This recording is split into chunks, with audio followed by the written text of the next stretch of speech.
All right. All right, we're live. We're live. How's this audio, guys?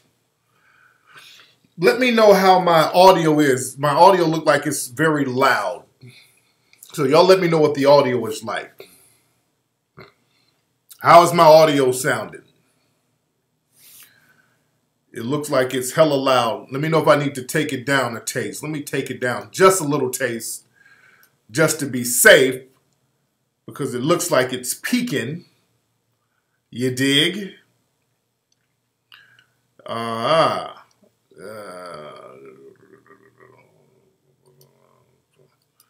So yeah. Y'all gotta check that out. Okay. Appreciate that, Thomas. Wait. Hold on, let me get these phone calls. Let me stop this shit. Let me log out of here. We're not gonna go through this. I didn't know I was logged on. Hold on. Oh man. I didn't know I was logged on, family. We ain't gonna have this shit going on this week.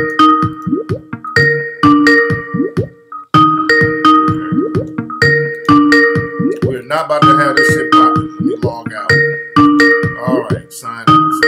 There we go. So we're not taking no calls because Skype is so janky right now. I don't know what the hell is going on. You dig? I don't know what's going on with that. Man. All right. Okay. So we're here. We're here live on Tariq Radio. Sunday show. Let me look in the chat room and see who we have. And I got the hat on because the head is looking a little janky. The head is looking a little janky right about now, but it's okay. God damn it, it's all right. A lot of folks in the chat room. People are coming on in the chat room. I know a lot of folks are watching games and all that stuff tonight. But we're here live on Ustream. We're going to chop up a lot of good information in a short amount of time because I got a lot of work to do outside of the show. You dig? Man. All right. Okay.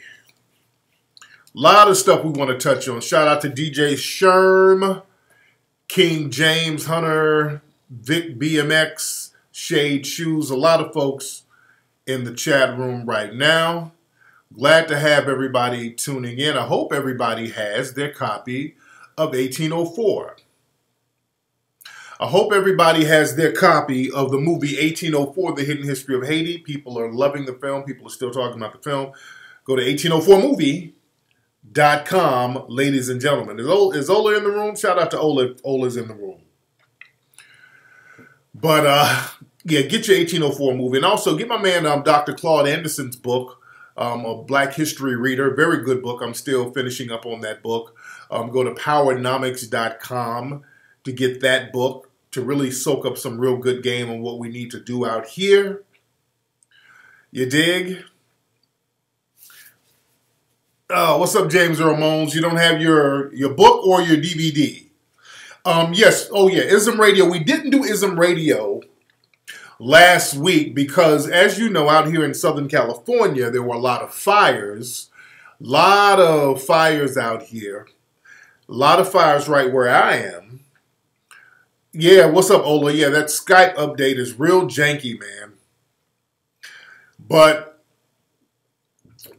we didn't do the show because the fire and the winds caused some type of outage where the whole industrial complex where our office is, the electricity was out. And we couldn't do the show. I wish my people working at the office would have told me. You know, we all showed up and at 2 o'clock and the damn lights were out. But we're going to do the show this Tuesday. And you guys need to tune in because we have Damon Dash scheduled to come in the studio. Damon Dash has a new movie that he's releasing in February. And we're going to discuss that. That's my brother, man. Dame is my dude. So we're going to have Dame on the show. We have him scheduled. So that's going to be this Tuesday on ISM Radio. You can go check out ISM Radio at ismradio.com. That's IZM radio.com. And you know that's going to be a damn good show. We got a lot to talk about with Dame. Dame always spits that hot fire. What's up, Kim? How are you, dear? So you know we got a lot to talk about with Dame. So yeah, that's going to be a good one.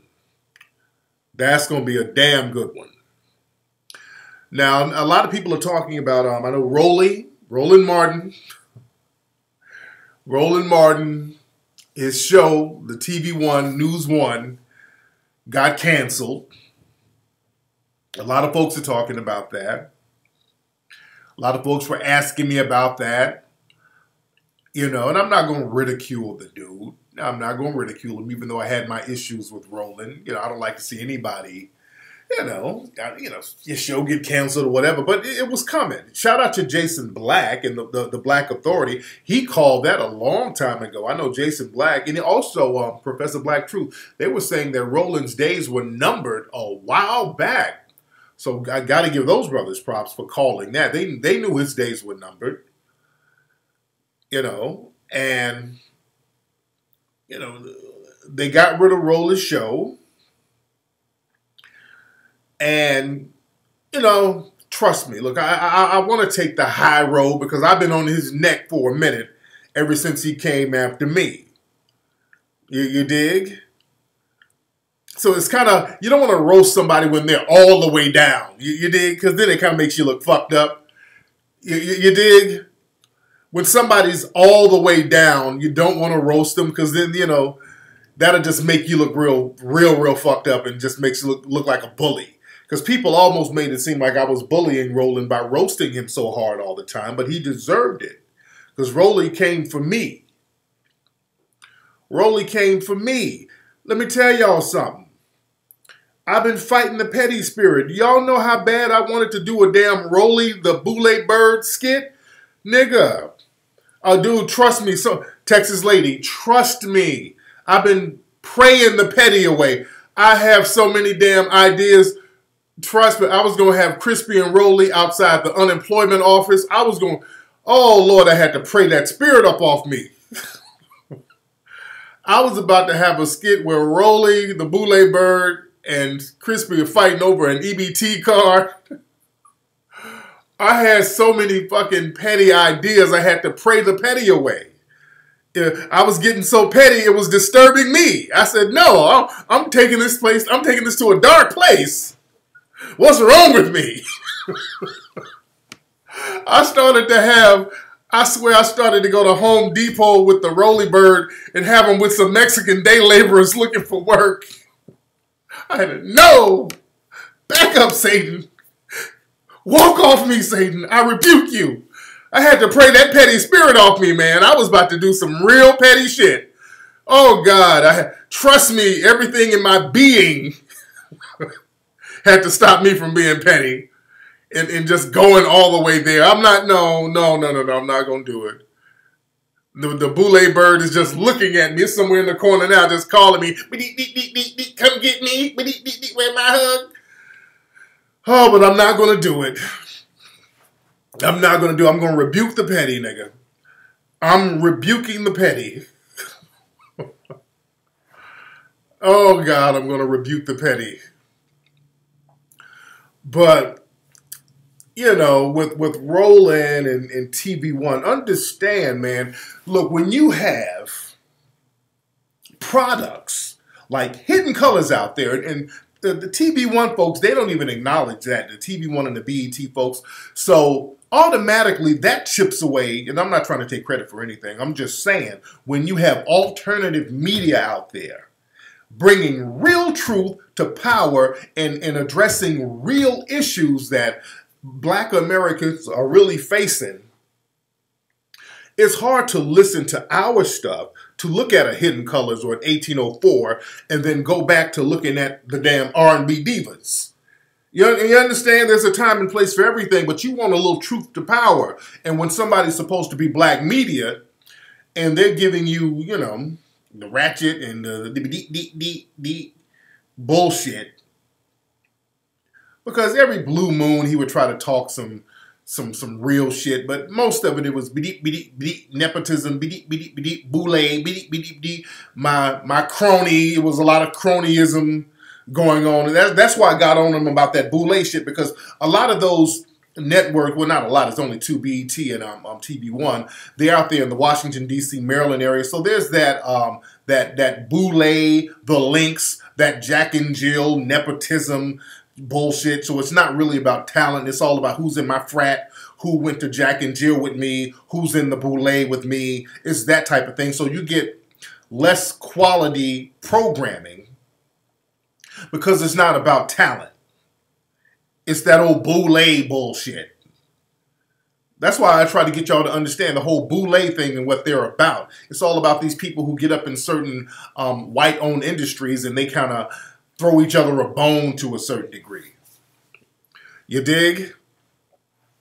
That whole thing where they get around white mommy and white daddy and start buck dancing and bed winching. A lot of that shit goes on with these people out there at these so-called networks. You dig? So the issue I had with Roland, well, the issue Roland had with me is the thing is I don't buck dance when I get around those in the dominant society. The same shit I say here, I say to them in their goddamn face. See, what I don't do, I don't get around the Hillary Clintons and then put on my goddamn tap shoes and start buck dancing. See, that's where Roland fucked up. Trying to criticize people, and nigga, you out here buck dancing with Hillary Clinton.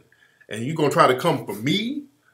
And the thing is, when one of Roland's cronies, this lady, I can't think of her name, but I was on CNN, she was on CNN, and you know, again, they all hooked in that frat sorrow bullshit that they got going. And I'm up here talking about, you know, challenging white supremacy, and every time I say white supremacy, this black chick, she's bucking her damn eyes. Oh, Lord, ain't no white supremacy now. She bucking her fucking eyes every time I mention white supremacy. She's bucking her eyes more than the people who are non-black on the show. So rightfully, after that program on CNN, folks were in the chat room because I posted a link of it or a clip of it, and folks, Yodit, yeah, that's her name, Yodit. And folks were clowning her. And then Roland came at me. Don't be insulting her. She good people. Roland's coming at me. I'm like, Roland, don't come for me, nigga. I didn't send for you. I said, Roland, don't come for me. Yeah, that Ethiopian chick, and they real funny style. I told you those people, those first and second generation Africans, some of them are real funny style. They come over here and they got this whole thing where they want to finger wag at us. But Roland was trying to defend her buck dancing and eye bucking on TV. He's trying to defend her by coming at me trying to get brownie points with all the other boule Jack and Jill cronies. Right. She's an attorney from Dallas. And yeah, she's also cool with that NRA coon, Coleon Noir. I think she's cool with him too. So she's extra fucking funny style. She's extra funny style with her little associations. So Roland coming at me, I'm like, Roland, brother, this is an area you really don't want to go down, dude. And folks kept trying to warn Roland, like, Roland, Roland, no, you don't want to do that with Tariq. But Roland doubled down on his bullshit. I mean, Roland came for me first. Understand that. Roland came for me first. And they tried to warn him, like, Roland, man, you might want to sit this one out. Because Roland has this thing, it's that boule thing, where he has to reprimand black folks. Snoop Dogg need to be quiet. You need to, he's that nigga. Oh, yeah, Roland, wear my hug. He's a Captain fucking Save 'em with his cape. His ascot turns into a cape. Wear my hug. So Roland doubled down on this shit. People were like, "Hey man, you don't need to really fuck with Tariq like that. This is a whole another level of petty that I can go to." And Roland went further. Tariq, he a punk. I think he called me a punk. I said, "Oh, Oh, it is you. Oh, I'm a punk. He a punk. That motherfucker called me a punk. Oh, really? Nigga, looking the way you look and you trying to go there? That's when I lit his little ass up. I roasted his ass to oblivion. I roasted his ass to the point where he can't even be taken seriously no more. And I think that's partially the reason why his show got canceled. Nobody takes him the way we went in there. I got in his ass. Trust me, a lot of folks saw the Boule Bird skit. A lot of folks saw the Boule Bird skit. The roast I did of him, that shit went viral. So now, and for a while, even looking at Roland, if you look at the roast I did of Roland, and then look at him on TV, you would just bust out laughing. Me and Peter, we're at home, and he got on TV, and me and her just started laughing our asses off. Welcome to the TV one on Nick, TV one. So listening to the skit and then looking at him, the shit is hilarious. So it's hard to not look at him and not laugh at this point. You dig? So his credibility was shot. And that's part of the game. But we got to call out these bedwenches out here, man. These coons, these bedwenches. I mean, enough of that. It's too late in the day for that.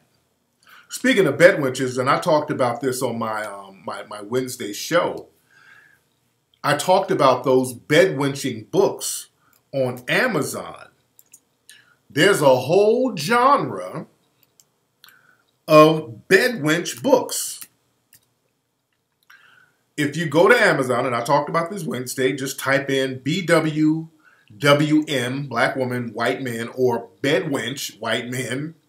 There are these books by these authors, and shout out to this one cat. Hold on, let me give my brother his props, because this brother was bringing so many receipts. But man, just a lot of folks were thinking, okay, these can't be real. Are these white supremacists writing these books? No, these are real damn bedwenches writing these books.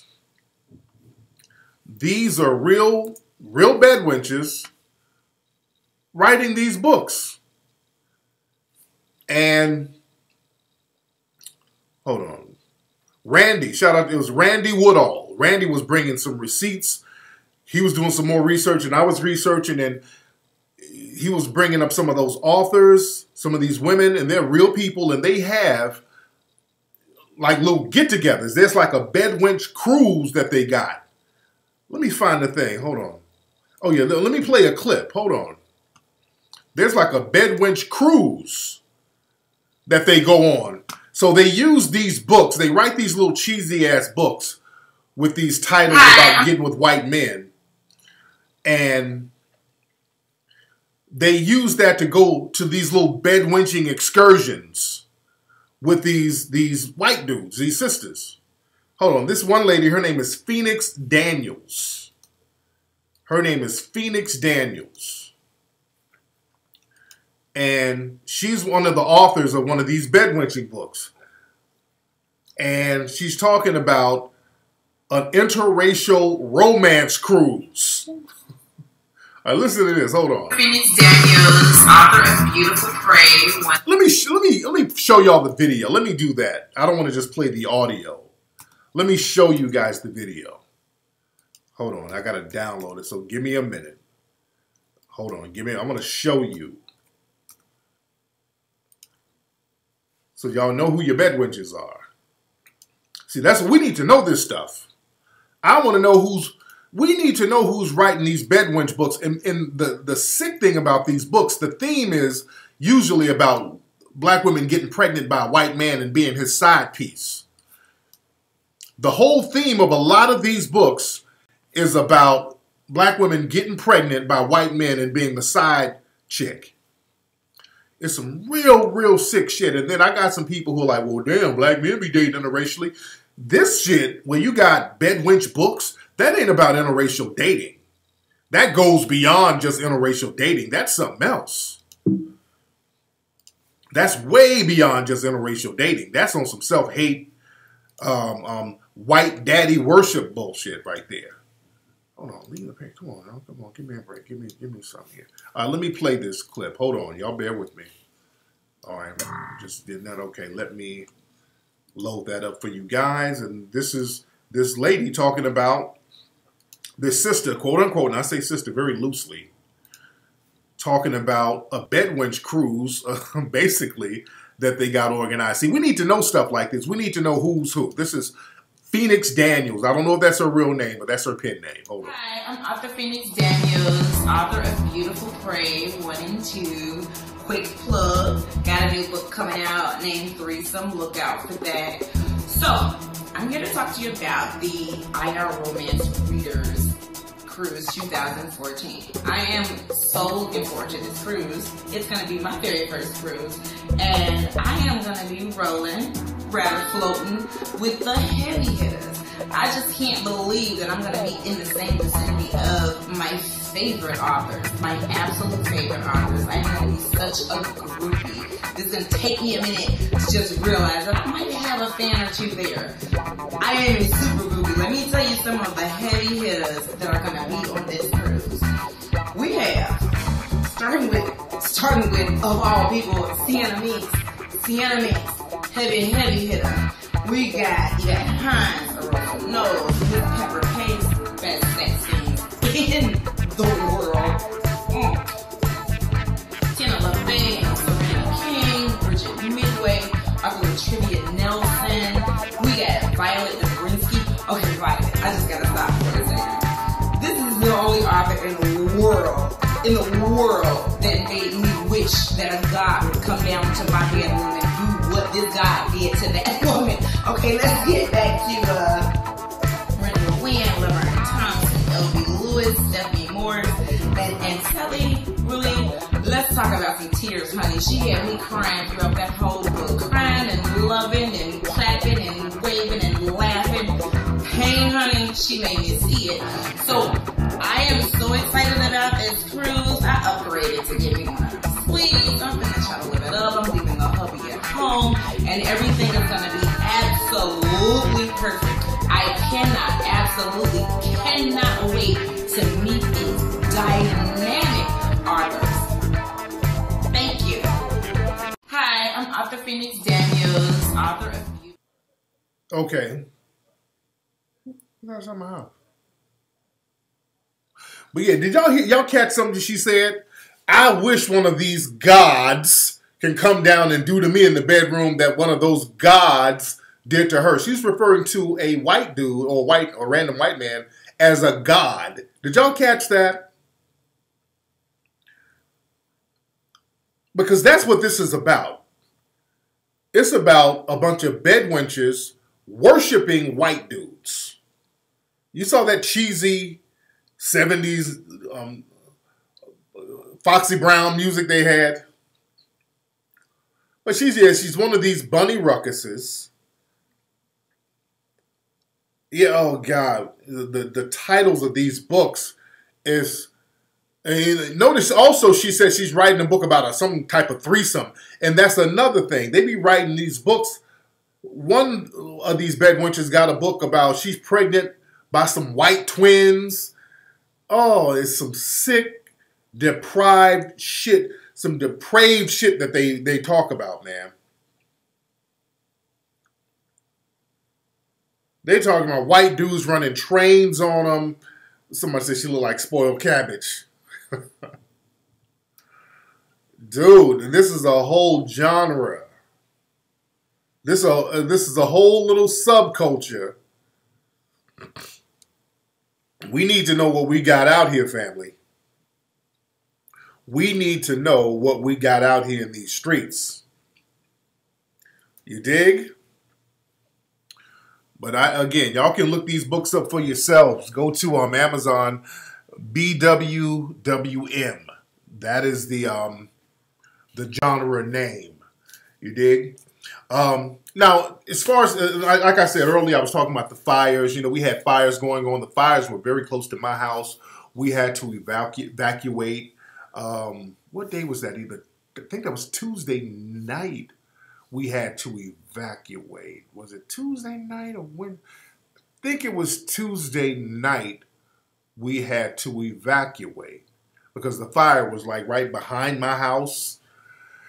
And I was coming in from the studio late, was it Thursday night? It was like 12, 1 o'clock in the morning, and there was a fire directly across the damn street. I'm like, God damn. So these fires are crazy, but again, they're looking very suspicious because we've never had fires like that out here,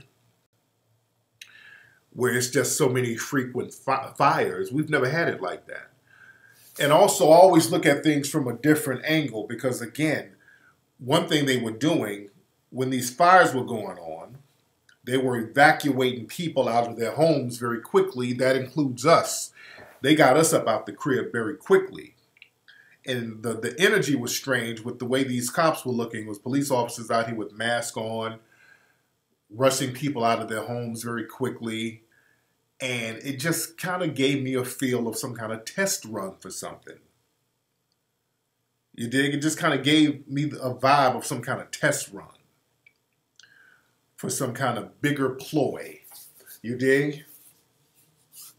Because we got to understand what's happening out here. You know, a lot of these suspected white supremacists out here, they don't know what to do. They're very confused. The numbers are dwindling. They got to get everybody on board. They got to start controlling large groups of people. Yeah, I'm not trying to sound like the Alex Joneses out there. I'm really not trying to sound like him. But again, you know, we got to look and see what's really going on out here. If they got to control everybody and get everybody on board, they will take all types of means and measures, and they need to know how to do certain operations. And they need to know how to, they got to do some real world drills. You dig? It's one thing to practice at some kind of army base or some kind of private facility somewhere, but to do it in real time, the way they shut down the freeways. They shut down one of the busiest freeways in the country, which is the 405 between the 101 and the 110. That's one of the busiest freeways in the country. And that particular area.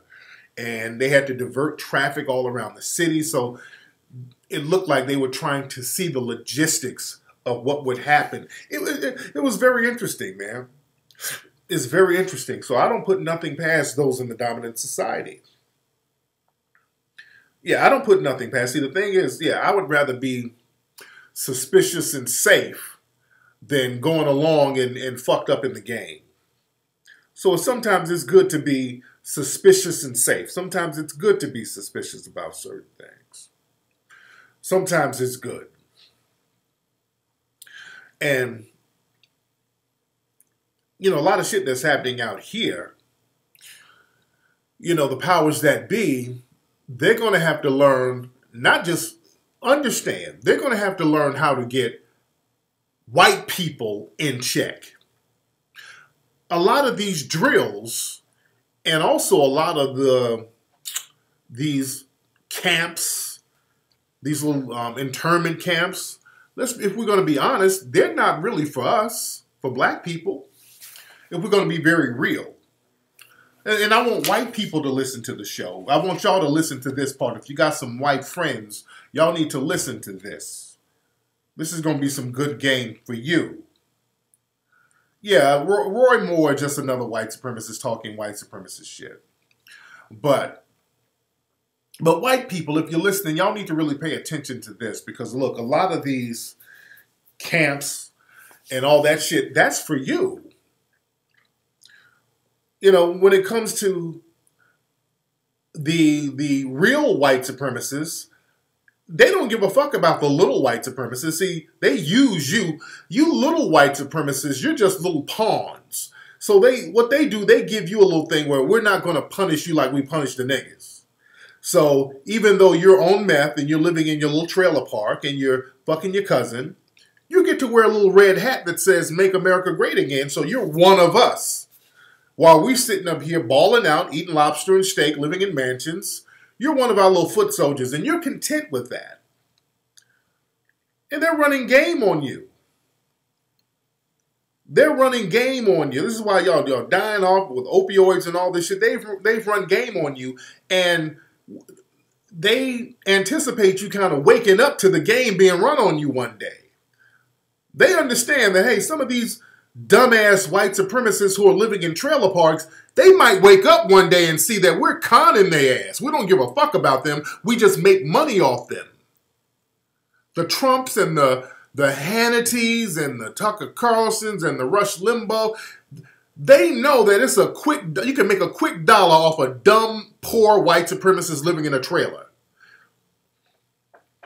Lyndon B. Johnson said, a white man who believes he's better than the richest black person, he'll empty his wallet for you. That's the truest thing ever. A white supremacist will empty his wallet if he gets to believe that he's better than black people. You'll voluntarily give up every dime you have and make other folks rich, and you're sitting up in a trailer, hungry. But no, I'm doing better than those niggas. At least I'm not getting killed like the niggas. So that's the little deal that they give you. But the thing is, they anticipate one day you might just wake up. Just like they did in the early colonies of what would become the United States, you had different rebellions. You had one particular rebellion called Bacon's Rebellion, where there were black people and white people fighting together who were both poor. They understood that it's these planters and these landowners that's fucking us, so we all need to get together and get them. This is why they came up with racial categories. Because they said, okay, we need to split this up. So what do we have in common with one group? Okay, the groups that's from England, well, we're both from England, so we can say we have a camaraderie with them. So we'll make up this category. You're white, and those Africans, there's something we're going to call black, and maybe if you act right, you can get to be up on our team, and you can own some land. And that stopped all those rebellions, and there haven't been rebellions like that since. This was in the 1600s. But the thing is a very small group of white supremacists who run everything, and you try to live, and I'm talking to the low-level white supremacists, you try to live by proxy through them, and deep down, they don't really recognize you as one of them. You are a hustle, you are a con, you are a piece of money to them, and they run game on you. You become their foot soldier. And the thing is, if you get out of line, you know, they will put you in an internment camp. They will smack you around if need be. They will charge you to the game if need be. You dig? Now, there's some people out here who are willing to be white sacrifices, because that's the thing. The white sacrifice game is real. There are people who are willing to be white sacrifices because they understand that the system of white supremacy is a religion. Sometimes you have to martyr yourself, just like Dylann Roof. Dylann Roof martyred himself for the religion of white supremacy. And what we have now, you got people like Trump in office, so he has hopped up a lot of white supremacists out here. You told all these people you're better, you're godlike, and you got bedwenches out here telling them they're God. So you got a lot of these white supremacists being told, hey, you can do anything you want to do. You have godlike power over all these other people. You are white. You are supreme. You can, if you rape kids, we won't punish you. If you steal, we won't punish you. If you do drugs nonstop to the point where you're overdosing in large numbers, we won't do anything to you. Hell, if you kill people, we probably won't. If you kill the right people, we won't do anything to you. You dig? So now you have all of these mass shooters who are out here hopped up. Like, it was a mass shooting in New Mexico the other day. 21-year-old white identity extremist. I can't think of his name. I think William Atchison, something like that. I think that's his name. And he was talking about how life sucks. He wrote a little letter, life sucks, my job sucks, or whatever. And went to the school and shot up a couple of students. It was a school he used to go to. Now, he's 21, so what he did, he posed as a student, got up in the school, and tried to kill more people, but they a lot of the classrooms barricaded themselves against this guy.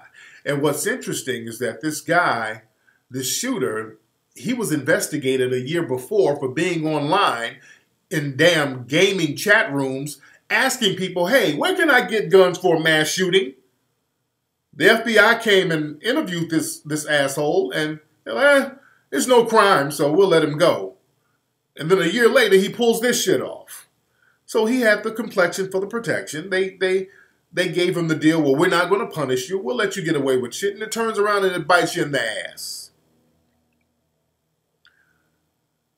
But the thing is, when you hop these white supremacist suspects up, James, I'll just say he'd already been interviewed by the FBI. But the thing is, when you hype these dudes up, they want to carry out some kind of racial mission, but they can't do it when it comes to black folks because black people, we don't really congregate in large numbers like that.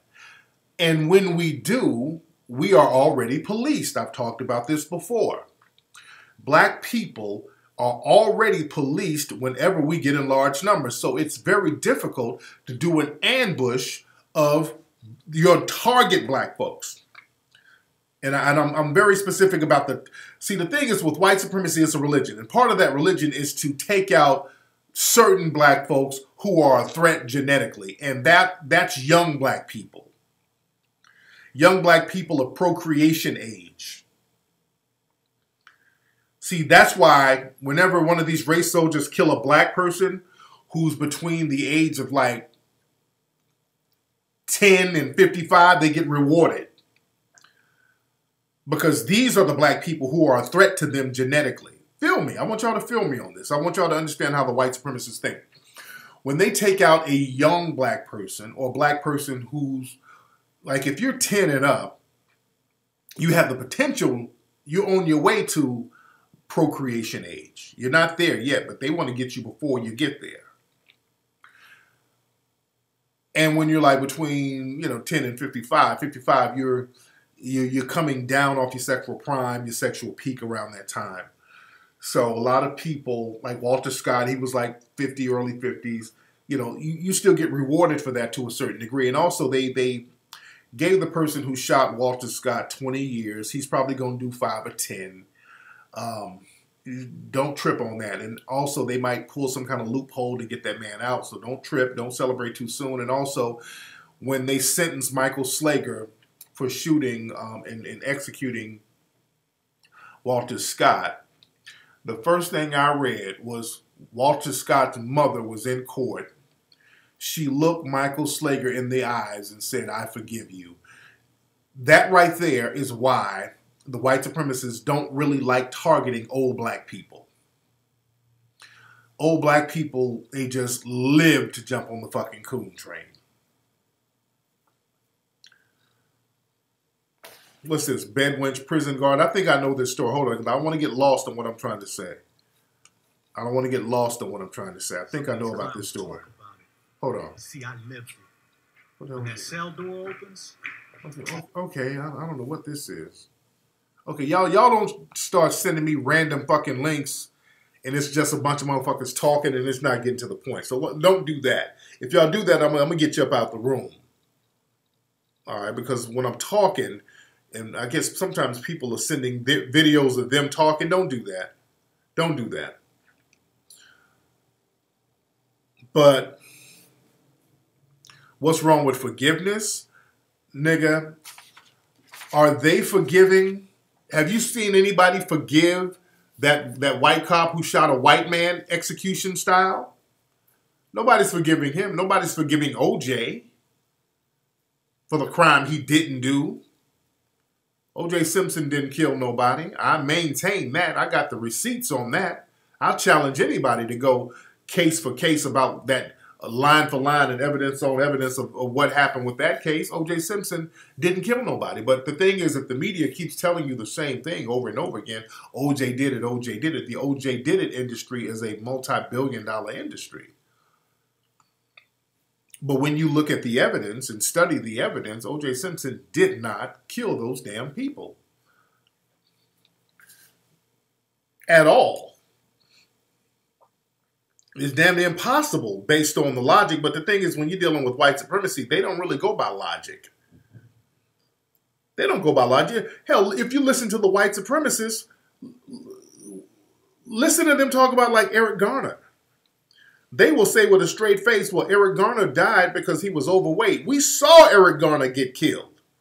We saw Eric Garner get choked to death. And they're like, no, you didn't.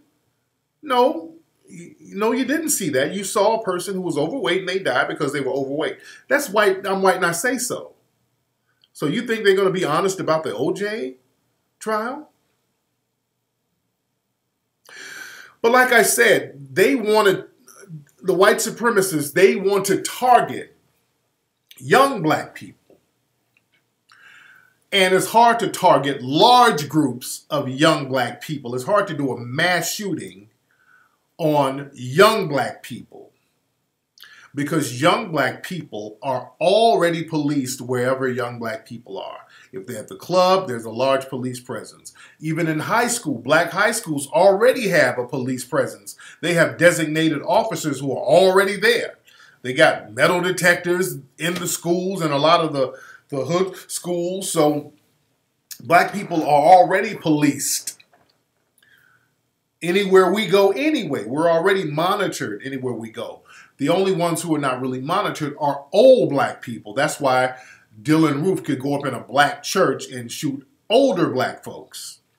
And if you look at the words of Dylan Roof said he wanted to go down to the hood to get some young thugs. He wanted to shoot and kill some thugs, but he was scared.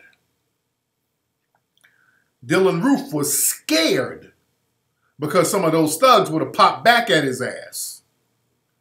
You understand? That's one of the things that they would love to do. They would love to go around somewhere in the quote-unquote hood and kill a large number of young black people. That's one of the things they would love to do because that would make them a hero in the white supremacist movement. Dude, y'all remember the white supremacist who stabbed that black man in New York? He drove up from Maryland, I think, and killed an old black man with a machete. What was that guy's name? But he killed an old black man with a machete up in New York. An elderly black man. And he said he wished, his only regret is that he couldn't kill a young black person. The thing is, he was scared. You wasn't going to run up on a brother in fucking Harlem with no machete and get a clean one off. That wasn't going to work out for him. And he knew once he got there, it wasn't going to be what he thought it was. So he said, let me go get this soft target. Let me go get an old homeless black man. Because one of them brothers would have stomped the fucking brakes off his ass up there in Harlem somewhere. But he regretted that he didn't go after a young black person. It was a sword. Okay, machete, sword, one of them. So they want to target young black people. James Harris Jackson, yeah. And the thing is, they want to, if they die, they want to be able to take themselves out. If they go and try to attack a black person, and a black person turns around and kills them in self-defense, that'll fuck everything up. They would have let the movement down. They would have let the movement down. So it's very important for them to try to get off a successful ambush of large numbers of young black people. Notice, this is why they always try to do this thing where they march in black neighborhoods with guns. They try to sneak in black neighborhoods talking about, well, we want to have a gun march in a black neighborhood to give you guys awareness about gun rights. Bullshit. And I've been telling y'all for years, every time they pull that, it has to be shut down. I've seen some neighborhoods where niggas up here cavorting with these dudes and cockeying and kikiing with them like it's fun and games. They tried to pull that. They try to test the waters. Once they start walking in neighborhoods with guns and people let them, they're going to start taking out large numbers of people. I keep warning y'all about that. They tried that down there in Houston and Dallas, and those brothers, the Huey P. Newton Gun Club, shut that shit down. Shout out to them. They shut that shit down. And you ain't coming up here with that bullshit. If you come up here with yours, we're coming out here with ours. And then the white supremacists, they say, okay, we're going to cancel. All right, that's what we thought. Up in Ohio, and this is why y'all got to have some OGs, man. Because see what they do, they get a lot of these young little skinny jean niggas who want to be accepted. You've been raised by a Bunny Ruckus, so your Bunny Ruckus ass mama sitting up here reading these bedwenching books.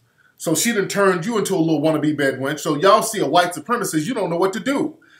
He comes in there and runs game on you talking about, hey, I just want to show y'all how you can walk around with your guns and teach you about gun awareness. And they're really positioning themselves to come up in there and set you up. And there was a brother in Ohio, and I take my hat off to him. I want to say he was in Cleveland, but there was this suspected white supremacist in Ohio. He went to a black neighborhood just standing around with his gun. And a brother who owned a barbershop said, nah, I know it's open carry, but you're not going to open carry here. Not in front of my business, not in my neighborhood. You're going to get the fuck out of here. Was that Akron, Ohio? Yeah. I talked about that brother before. Take my hat off to that brother. That brother said, hey, I don't know what you're trying to do, but it ain't fly. What you're trying to do, I don't trust you. So you're going to have to bounce, my dude. You're not going to be walking around with these kids out here and you got a gun. We don't know you. Oh, no. That's what you need. You need OGs to kind of check that bullshit. Yeah, the police tried to sweat the brother. No, the brother said, no, I don't, you can sweat me all day, but I don't want this dude at my shop or in front of my shop or in my neighborhood walking around with no damn gun. Some crazy looking white dude. You dig? But understand, I'm telling you, black folks, whenever they come up in your neighborhood strapped up, y'all got to do something about that. Y'all got to shut that down. Up in Milwaukee, there were some contractors up there this week doing some work. They're working for the city, and they out there with their guns. In a black neighborhood in Milwaukee, they're digging, and they're out there brandishing guns, and come to find out, on their water cooler, they had Confederate flags and Klan stickers on their cooler, so they ended up getting fired, transferred, really. But they're testing the waters. This happened this week, by the way. This is up in Milwaukee. This happened this week where these white supremacists, they're really Klan members. They're straight up white supremacists. They're not even suspect. That they're hired by a contracting company. And as a matter of fact, I think they're having a march tomorrow in Milwaukee because of that. They're having a protest to get that company, American Sewer Company, something like that. I forgot the name of it. But they're having a march tomorrow so that contracting company can not be able to do city contracts if you're going to have your workers walking around with damn guns in black neighborhoods. You dig? And some of the activists up there in Ohio, not Ohio, but in Milwaukee, they've been sending me information about that. Shout out to them because they're on top of it. You got to be on top of that shit. We got to be on top of that stuff, man. Don't let them walk up. They are, these Dylan Roofs, all these guys, they're looking for a way to get up in a black neighborhood to start picking our children off, picking us off in large numbers. They've been desperately trying to find an angle to do that. So we got to be on top of that. We got to be on top of that heavy. And understand, like I said, these white supremacists, they're so hopped up because they can't really catch us in large numbers like they want to. And they're so trigger happy, they're going to have to start shooting up each other. That's why they're doing these mass shootings at country and western concerts and at white churches. They're doing these mass shootings because they can't catch us. And you got these white supremacists who are hopped up and they've been sitting up fantasizing about killing people. Because understand, when you normalize murdering people and you tell people, hey, if you murder somebody, you can get away with it because you're part of the dominant race and we give each other passes. And you keep telling people this, you're an Aryan God, and as Aryan gods, we're God on earth. We can do whatever we want to do. And if my life is miserable as a white supremacist, before I take myself out, let me take out some of these other people. Because another thing, that white identity extremist in New Mexico who shot those students. The students were Hispanic. This was an Anglo-white dude who shot him. And, you know, it might have been motivated by that based on some of the stuff he said in his manifesto. But when they're trigger happy and they've been fantasizing about murder and they can't get to us and they want to kill a large number of people, they will turn on each other. You dig? And this goes with race soldiers and law enforcement. Just like this white dude got executed. This is one of the first times an unarmed white dude got executed by a white officer. It's very rare. And a lot of folks are talking about it. Now people are like, oh my God, that's so horrible. Oh God, he was executed. Oh my God, he was surrendering. Oh, well, damn it, y'all created that atmosphere.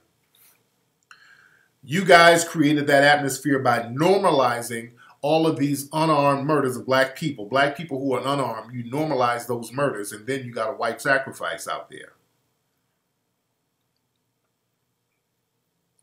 Then you got a white sacrifice murder at that hotel. It was horrible. But black folks, again, are already contained. Black people are already contained. So now these trigger-happy white supremacists, they're going to take that shit out on each other. And trust me, he's a white sacrifice. That doesn't negate the norm. They're going to try to use that to say, well, see, these killings are not racist.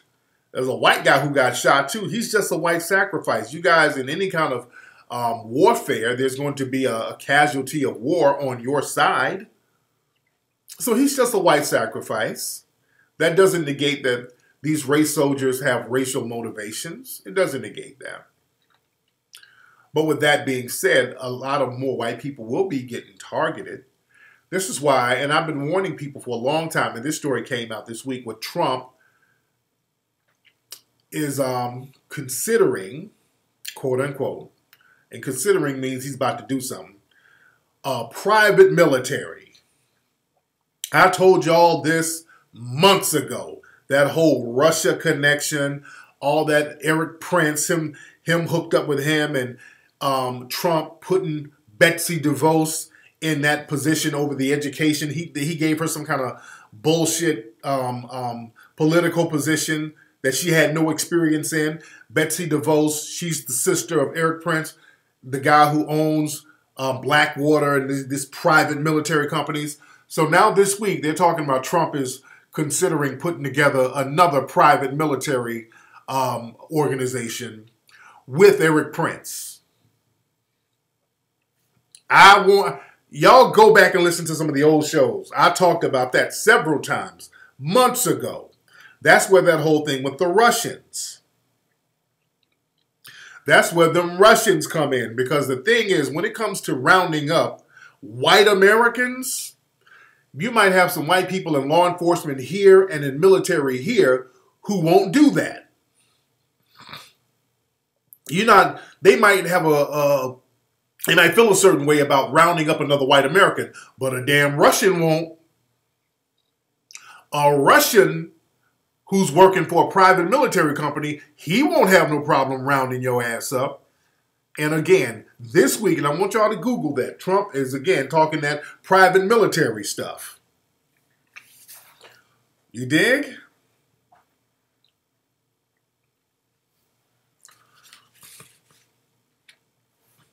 So, man, we got to see what's going on out here. You got to watch their moves. You got to watch every move they got going on out here. Man. Where are my UK people? Where are my UK people? Shout out to my UK folks. All my UK people. There were a bunch of black kids coming up missing in an area up in North London. There were a lot of black kids. I mean, this was like in a 3-day time span where you had a bunch of black kids missing. And they were young, like 14, 13, 15, shit like that. It was like 5 or 6 of them just disappeared in a 3-day time span up there in North London. So that's some real funny style shit right there. We got to keep an eye on these kids. Understand, white supremacy is global. This is some global way in. We shouldn't have those kids out by themselves at all. Even over here, when I see black kids walking around by themselves, I'm like, what the fuck? How would you have a black kid walking around by himself or by herself out here in the climate we're in? You dig? But we don't know what's happening over there in North London. Shout out to my London folks. I got a lot of love in London, a lot of people out there in London. But I want my brothers and sisters out there to look out for those kids. Don't let those children be out there by themselves up there in North London. Some people are saying that they're kidnapping kids, making them sell drugs for gangs. It might be deeper than that. It might be deeper than that, family. Because the organ harvesting game is very, very real. They're going to... The organ harvesting game is real. Some of these pedophile rings or whatever, but the organ harvesting game is real. I mean, I've been seeing reports on the organ harvesting going on up there in Libya. A lot of people traveling. When they try to travel to Libya, and you got to go through parts of the Sahara Desert, I mean, you got people intercepting and just killing folks and just taking their organs right there in the damn desert. That shit is real out there. There is a huge market for organ harvesting. And in the mainstream media, they don't talk about it enough because I guess they don't want people to get suspicious and start watching their back. But I'm telling you, the organ harvesting business is huge. We touched on that in Hidden Colors 3. When we do Hidden Colors 5, I think we need to really go deep into the organ harvesting business. We might have to go a little deeper because that shit is real. And let me say that, oh, there's a big fucking mosquito in here. Hold on, family. This nigga will not leave me alone. But with this organ harvesting thing, family, we got to watch what's happening out here. I talked about on my last show about how over here they are talking about they've done the first successful uterus transplant. And if you go to YouTube, you'll see a bunch of videos of white women trying to get uterus transplants. Over in Sweden, they have delivered a number of children by using uterus transplants. Got it? Because understand, the white supremacists, they're complaining about... Hold on. Y'all bear with... Hold on. Hello?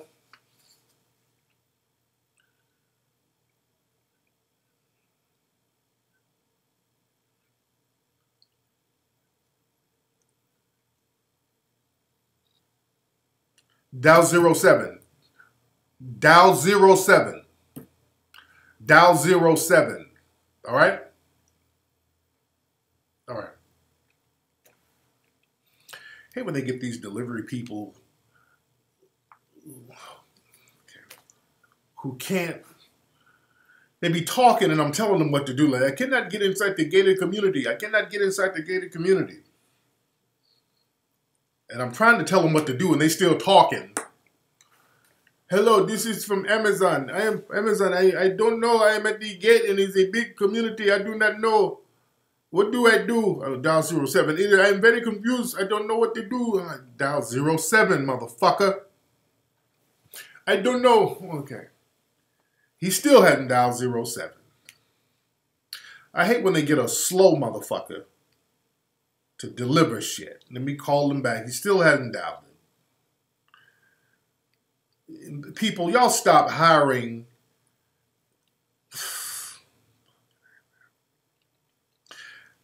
people who don't know what the hell they doing. You still haven't. Okay, still haven't dialed it.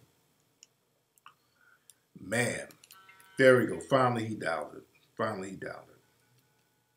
All right. Man. All right. He finally dialed it. But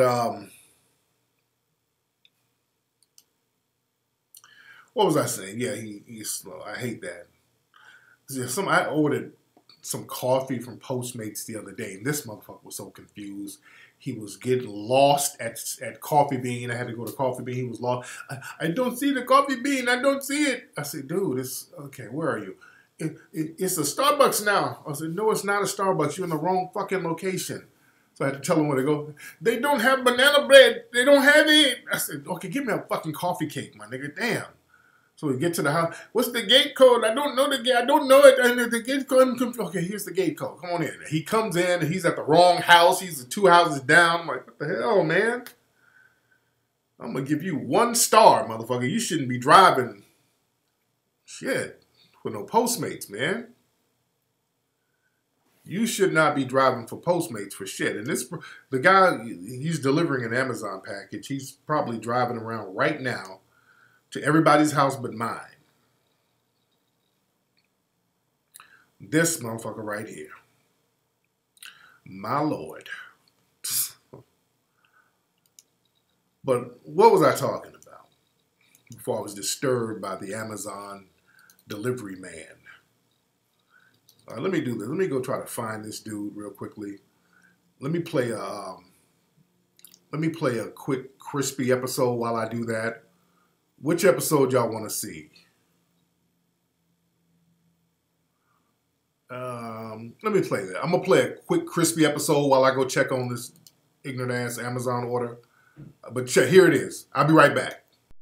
You want to see a person who hates his race and you're looking high and low? Well, look no further. You're in the right place. Welcome to the Crispy Show. What up, everybody?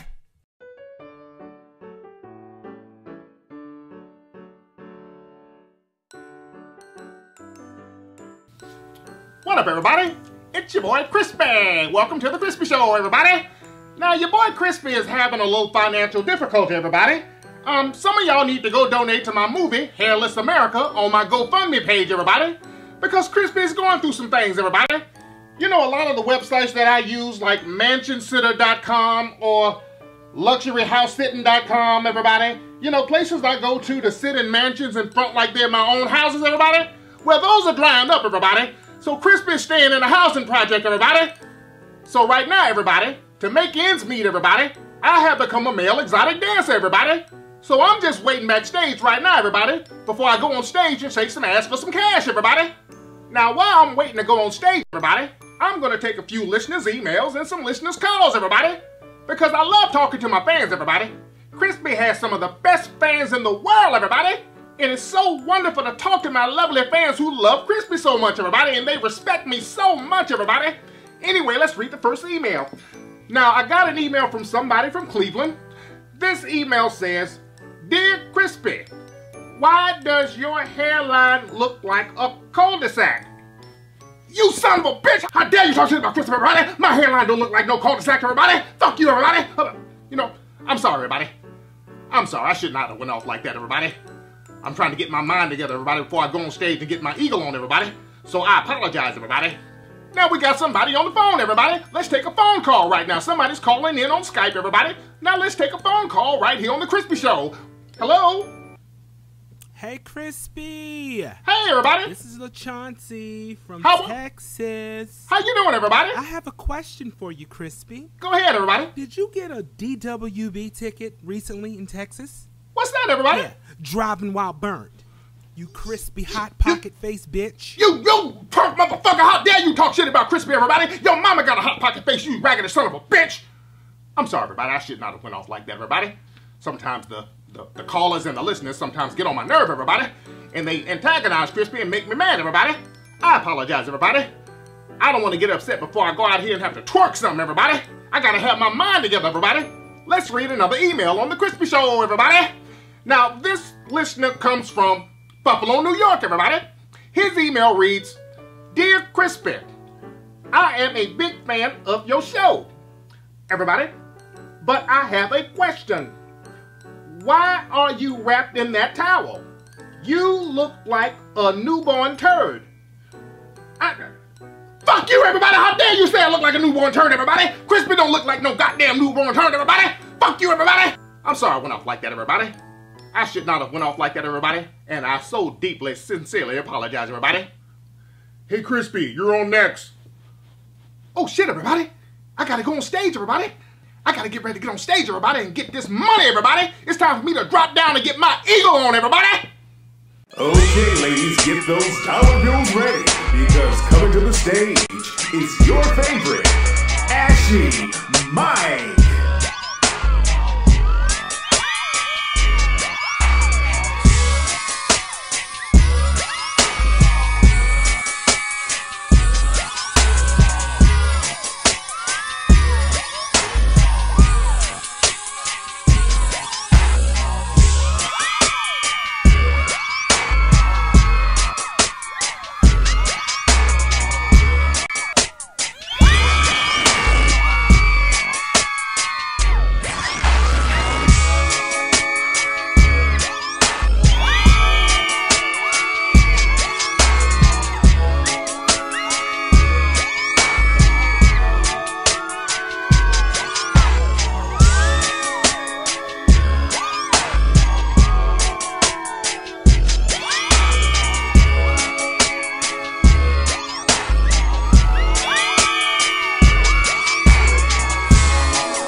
Everybody, did one of these raggedy black bitches just swipe my booty with an Obamacare medical card, everybody? Son of a bitch! All right, that's an old episode of the Crispy Show. That's an old episode of the Crispy Show. I'm petty, I know it. I'm petty. I gotta get my Wonder Bible. I gotta get my Wonder Bible to get the petty off. Have y'all seen this on TV, the Wonder Bible? You can press button for scriptures. Moses, see, I have made thee a god to Pharaoh, and Aaron thy brother shall be thy prophet. There you go. I had to get the Wonder Bible petty off me. Man. That's what I had to do for the Rolly skit. I had to put the Wonder Bible on there. Exodus chapter 20. And God spake all these words, saying, I am the Lord thy God, which have brought thee out of the land of Egypt, out of the house of bondage. Pray for me, Wonder Bible. Thou shalt have no other gods. Pray for me. Thou shalt not make. I needed the Wonder Bible to get the spirit up off me. I was so petty. My God. Man. Matthew chapter 1. The book of the generation of Jesus Christ. Oh, Lord. Yeah.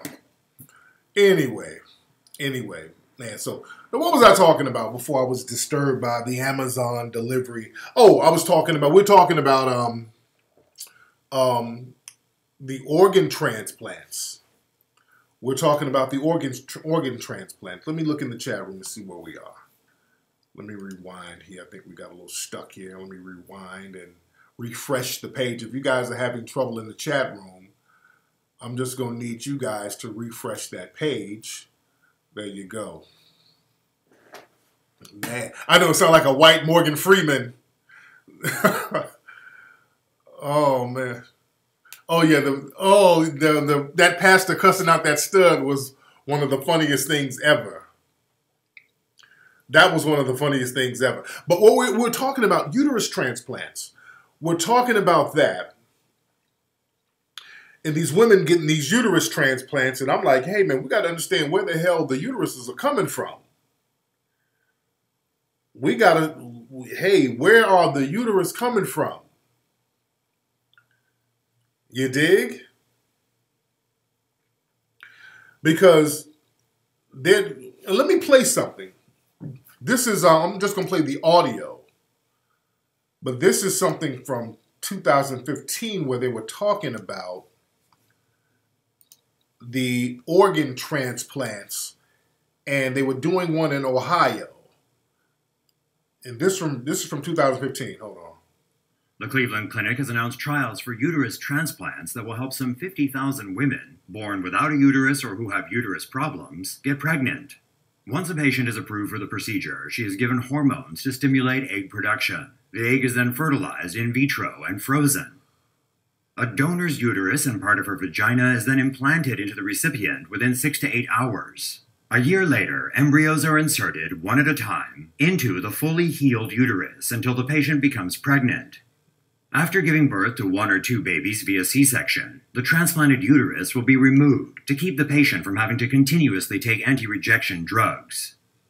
In Sweden, uterine transplants from live donors resulted in 4 live births. The U.S. team will be using organs from deceased donors to minimize complications.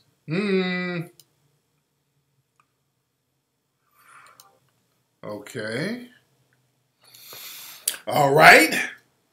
And there's a bunch of videos like this. You dig? They getting the uterus from deceased donors. You understand? Do you know? Well, listen to this. Feel me. I want y'all to feel me, y'all, because nothing happens randomly. Who gets the most hysterectomies in this country? In the world? And a hysterectomy is basically them taking your uterus out. Do you know black women are given the most hysterectomies? They be giving black women, I want y'all to Google this. Black women get a real high rate of hysterectomies. Black women be getting, well, they be giving black women, because when sisters go to the doctor, what happens is they say, well, you got fibroids. Those fibroids on your uterus. So what they do, it's just quicker for them to just give you a damn hysterectomy instead of doing a myomectomy, which is basically, a myomectomy is them getting the fibroid out but leaving the uterus intact. What they do with sisters, they just take the whole damn uterus out because of fibroids. But understand, they could do a myomectomy instead of a damn hysterectomy. Understand. Yeah, but if you look at Hidden Colors, no, Texas lady, they say that that's the only way to treat fibroids. You can do a myomectomy to get the fibroids out. I'm sorry.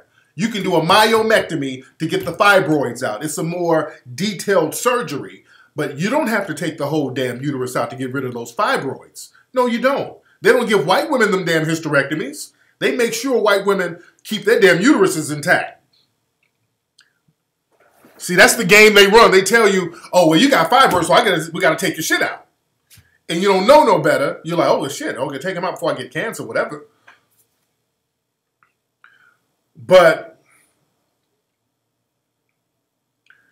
yeah, natural charm is talking, yes, absolutely. Absolutely. The myomectomy. And what's interesting about the myomectomy, a lot of sisters, and I want y'all to Google this too, sisters go in for a myomectomy. And what happens is that they'll write down hysterectomy anyway. And they'll do a hysterectomy procedure anyway and then act like it's some kind of typo. There were sisters, and I've studied this, sisters went to the doctor to get a myomectomy just to get the fibroids out, and they went to look at the consent form, and they got hysterectomy written down. I'm like, wait a minute, I'm not here for a hysterectomy. And the hospital is like, oh, it was just a typo. And I'm like, oh, hell no. Sisters, get the fuck up out there and bounce. You dig? But they've been doing them damn hysterectomies on sisters in large numbers openly in the 70s, starting in the 70s. And we talked about that in, I think, Hidden Colors 3. Sister Shahrazad Ali talked about how starting in the 70s, they started getting black women hysterectomies left and right. But even before that, go back to the 1950s, they were doing it secretly. They were giving black women hysterectomies without their consent in order to sterilize them. They used to call it the Mississippi appendectomy. That was the nickname for it, to sterilize black women so they couldn't have kids. And give them these hysterectomies, take their uterus out without their consent. But what happened, that's that whole Henrietta Lacks thing, by the way. Because understand, the Henrietta Lacks, when they were getting her shit out, that was in the 40s and 50s too. So what they wanted to do, they're like, okay, we got to avoid these lawsuits because if people found out that we took something out that we weren't supposed to take out, it might come bite us in the ass later on down the line like it kind of did with Henrietta Lacks. Understand, Henrietta Lacks ain't the only one whose cells that they're looking into and utilizing. That's just the one they got caught doing. With Henrietta Lacks, they just got caught using her shit. And for those who don't know, Henrietta Lacks was a black woman. They got her cells and they use her cells because the cells keep recreating themselves. And they took her cells without her consent, and they use her cells now to cure different diseases and ailments and also to create certain diseases as well. But they had to openly start telling you, well, we're going to give you a hysterectomy, really in the 70s. And they had to come up with a good excuse. Well, you got the fibroids, so we got to do it. You understand? And they still do that. Those hysterectomies taking sisters' uteruses out, they still do that now in large numbers. You Google that, black women get them hysterectomies in huge numbers. And then at the same time, you got this group over here who's in desperate need of the uterus. So this ain't no fucking big damn leap of logic to see where those hysterectomy uteruses are going. You understand? This is not no leap of logic. Man. Yeah, Google Mississippi appendectomy. That was the nickname. They were doing that so frequently to black women. That was the nickname they had for it down there. Black folks don't really understand how devious these white supremacists are. We really don't get that. That's why they attack folks like me who put their shit out there and tell the truth about them. You dig? And other black folks, when black folks are telling the truth, black folks get attacked. And you never hear from him again. For example, there was a brother, and I talked about him on the show before. There was a brother from back in the late 80s, early 90s named Zeers Miles. And I've talked about him on my show before. Now, you can't find too much information about Zeers Miles. Zeers Miles was one of the early people back in the late 80s telling the truth about AIDS and where it came from and this brother had receipts out the ass. This brother had receipts and his ass disappeared like a motherfucker and ended up dying in 95. They hurried up and did something to him, got him up out of here. But you won't find any information on that brother. You rarely find information on Zeers Miles. And I used to hear, because he's from LA, so we would hear a lot about the brother out here, on the underground out here in LA. As a matter of fact, there's only one piece of footage that I've ever seen of Zeers Miles. And he was on the Tony Brown's Journal. I'm going to play y'all. This is like a clip. This is a clip of Zeers Miles. There was he was in the audience and he broke these AIDS specialists down. There was some white AIDS specialists on a panel on Tony Brown's show. And Zeers Miles, he was in the audience debunking a lot of stuff and really talking about where AIDS came from. This is a brother named Zeers Miles. He died mysteriously in 1995, but he was one of the first people talking about how AIDS was created and where it came from. Zeers Miles, that's his name. Real weird name, but that's his name. Hold on. This is Zeers Miles. Dr. Holtz, insofar as medical establishment not establishing where the virus started, this is totally untrue. As a matter of fact, insofar as the green monkey is concerned, the very person who first postulated it, Essex, apologized about half a year ago for having put out Dr. Myron Essex. Myron Essex apologized. You know that? Yes. I know that. So there's no point in bringing up the green monkey anymore because he says that the lab was contaminated from macaques. Well, okay, now, I agree with you. Wait, okay, now, a quote from Dr. Martin Luther King said that America is a racist society and the logical conclusion to racism is genocide. AIDS is chemically made in a lab. Bacterial made in a lab. It is made in a lab. Okay, now, the reason for this, no one has gone to the trouble of mentioning why. I'll tell you why. On July 1st of 1969, the United States government, on page 129, in a congressional record, asked for the AIDS virus to be manufactured. Also on that page, they request $10 million to make it. Did they say AIDS specifically? Or? Well, it's an AIDS, well, what did it say? The description that they give is that they want a virus. A virus could be possibly made, a synthetic virus that up to that point no longer had not basically existed in nature, for which no immunity could have been acquired. So that's just a little clip of Zeers Miles. And his name is Zeers Miles. And you saw this was in the late 80s, early 90s. And understand, this brother was giving those kind of receipts. This brother was giving heavy receipts then. You understand? This brother was giving real heavy receipts back then. So, you know, he had to go.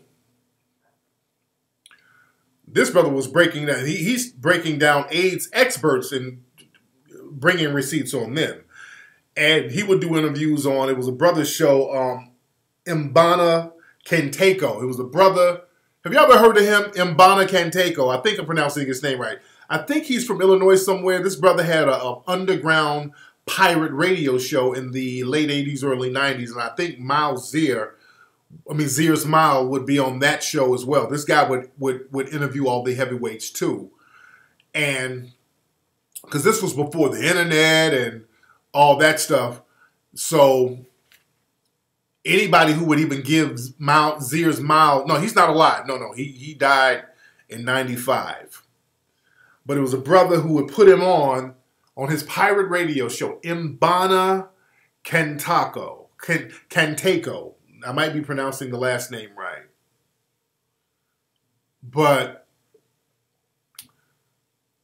this brother would put him on his pirate radio show. Now, this brother, Mbana, his pirate radio show would get raided all the time. The FC, the feds would come in there and raid this dude shit because he's putting on people giving up this kind of information. You dig? You first heard him say that back in 92? Okay. Yeah, Tony Brown was the business. Tony Brown was the business. But yeah, even the brother who would put Zeers Miles on his radio show, that brother would get raided.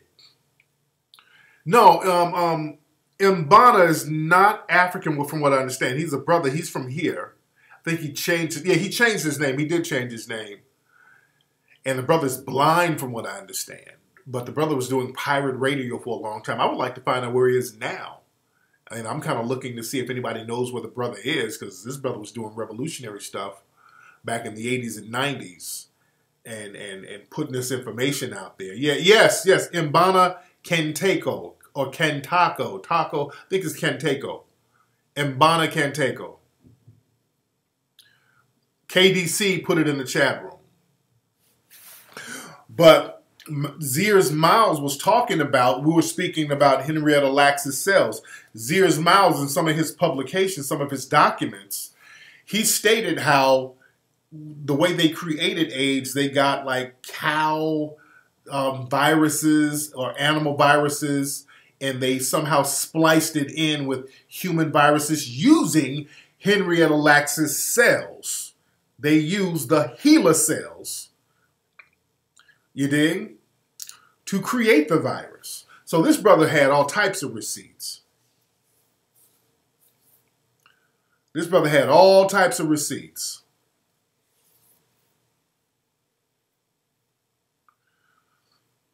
Yes, salute to Zeers Miles. So you won't find too much information online about Zeers Miles, because understand, when he was doing his thing, when Zeers Miles was active, the internet wasn't popping like that. So you won't find really anything about brother. It would have to be word of mouth or whatever. But he was a warrior with the information. I remember this brother's work out here in LA for a long time, way long time ago. Long time ago. His name was bubbling on the streets out here. Yes, Mbana, yeah, you got the police raids, where they raided him, he videotaped them. So you can find the police raids on the brother who was doing the radio show. You can find that on YouTube. So we got brothers out here, brothers and sisters out here who've been putting in work, and they should be recognized. See, that's why they try to bury Zeer's Miles' information. That brother was on top of it, man. And this is when when AIDS was really in the media. Heavy. When AIDS was first coming into the media back then, he was telling the truth. And they're like, oh, hell no. Hell no. And that brother had all the receipts. You dig?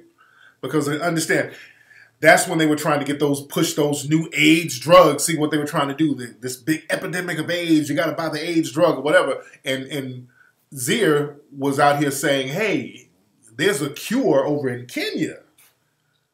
We got a cure over in Kenya. It's called Kimron. So he was talking about the Kimron even back then. And you notice whenever people start talking about holistic medicines or whatever, they end up disappearing or dying, just like Dr. Sebi. You know, Dr. Sebi was clearly killed down there in Mexico when they took him into custody down there. And for years, Dr. Sebi talked about how he has proven that he has cured AIDS several times. He had documented proof that he had cured AIDS. But you notice these holistic doctors, they end up missing. There's another white doctor, Dr. James, I want to say his name is James Weiner, out of Florida. I think they found him dead this week because he was warning people about them damn vaccines. He was warning people about vaccines and how dangerous them vaccines are, and they found his ass dead. It's like the 80th holistic doctor that's been found dead out there in Florida. You dig? Man.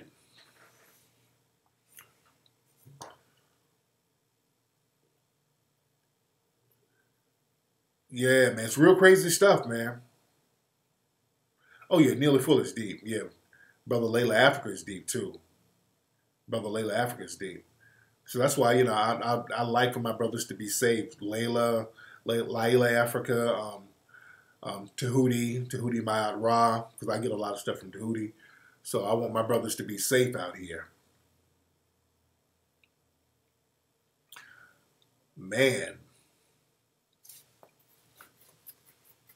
A white woman was killed not too long ago. Was she a holistic doctor?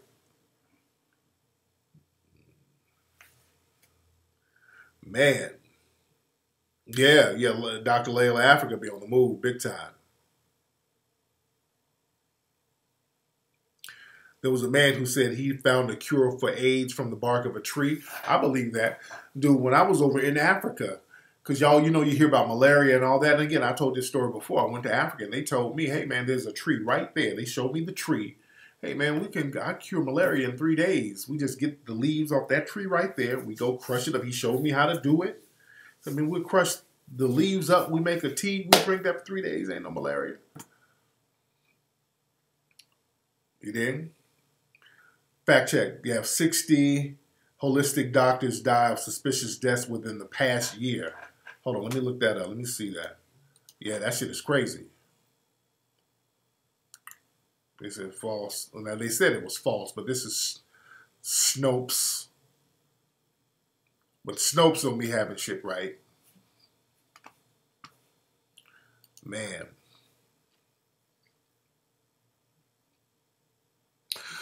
But yeah, but like I was saying, man, y'all got to be careful, sisters, with these hysterectomies. Understand, if they say that you got some fibroids or whatever, see if you can get a myomectomy instead. Don't let them take your uterus out, especially if you're in the childbearing age. You got to be very careful with that, because understand, they're giving those uteruses to these infertile white women out here. That's who they giving it to. And understand, Modern gynecology, as we know it today, got started in the 1800s with a doctor, a white doctor, operating on black enslaved women. Just be very clear. Modern gynecology, as we know it today, got started with them experimenting on black women who were enslaved. They've always utilized the black woman's body to come up with cures and symptoms and elixirs to ultimately help white women. They've done that since the beginning of gynecology, modern gynecology. You understand? Always by experimenting on us. Medical Apartheid, very good book. Get that book, Medical Apartheid. Get another book called Acres of Skin. A lot of books out there on this stuff. You understand? A lot of books out there on this type of stuff. Yeah, Joy DeGruy. I love that sister. Love Joy DeGruy.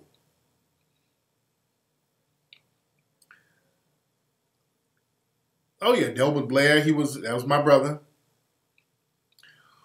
Oh yeah, the medical torture, yeah, oh man, we don't know the half, man. Just some of the stuff that's documented is horrible. Just think about the shit that ain't really documented. A lot of stuff they didn't document. A lot of stuff that happened on these plantations, a lot of it wasn't documented, man. A lot of stuff is from word of mouth, so we don't know the half of shit that went on these damn plantations. Dr. Marion Sims, yep. We don't know the half of it.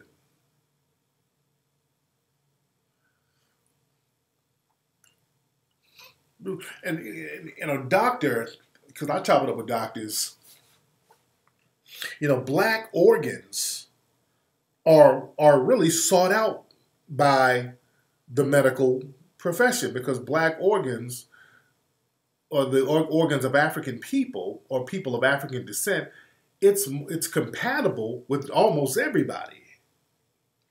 We're the only group of people whose organs, and I think a doctor told me something like this. I was doing a lecture and I was chopping it up with a doctor backstage. He was breaking down all types of shit. He was saying that our organs are we're like one of the few groups of people where our organs can be compatible with everybody because understand, African people, we are the mothers and fathers of civilization as we know it. Of all civilization. We're the mothers and fathers of all civilization. It all started with our DNA.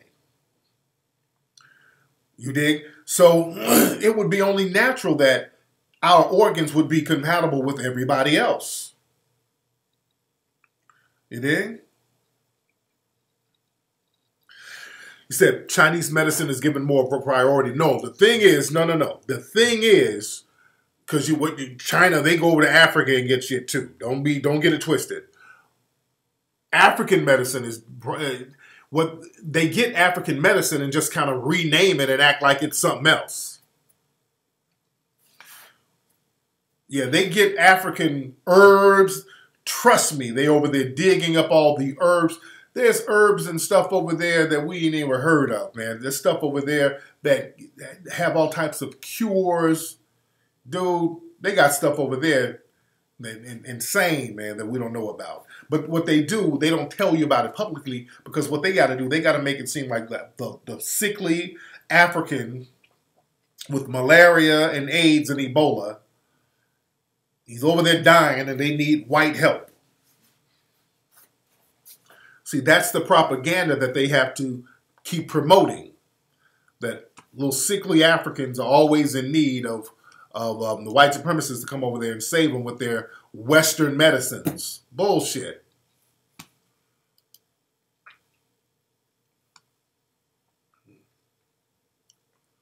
You dig? Nigga, why do you think China is over in Africa, bruh? Why do you think China is over there in Africa now? They ain't over there just to be bullshitting. China, man, please. Why is China all up in Africa right now? Man.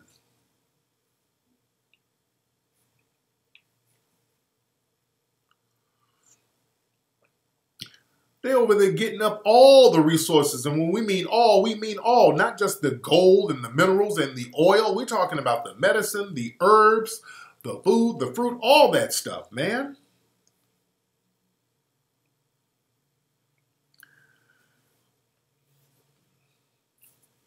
There's a reason they are all up in Africa, dude. Man. Oh, yeah. China's hella polluted. Yeah, Africa has all the resources, dude. There's a new scramble for Africa right now. This whole thing with the Libyan slave trade, there's a scramble for Africa right now. You dig? And it's being recolonized as we speak. It's being recolonized by the Chinese. They're going in there colonizing it, and they're going to be team white supremacy. Just like with Mugabe, he thought he had a friend in China, which I wish he would have got his military game up. But they got that president over there in Zimbabwe. He's over there. He just made an announcement. Those laws that said that Africans have to own at least 51% of the businesses there, well, we're going to relax that law a little bit. So we knew that was coming. So now he's jumping in full coon. We know that he's bought and paid for by somebody. His first priority is going in there being an apologist to the white supremacists. He's letting the place become Rhodesia. You dig? I mean, Zimbabwe is just pathetic at this point. That's all it is. Zimbabwe. It is Zimbabwe right now.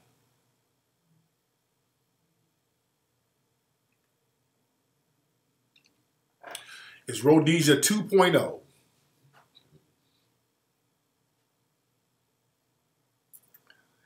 Man.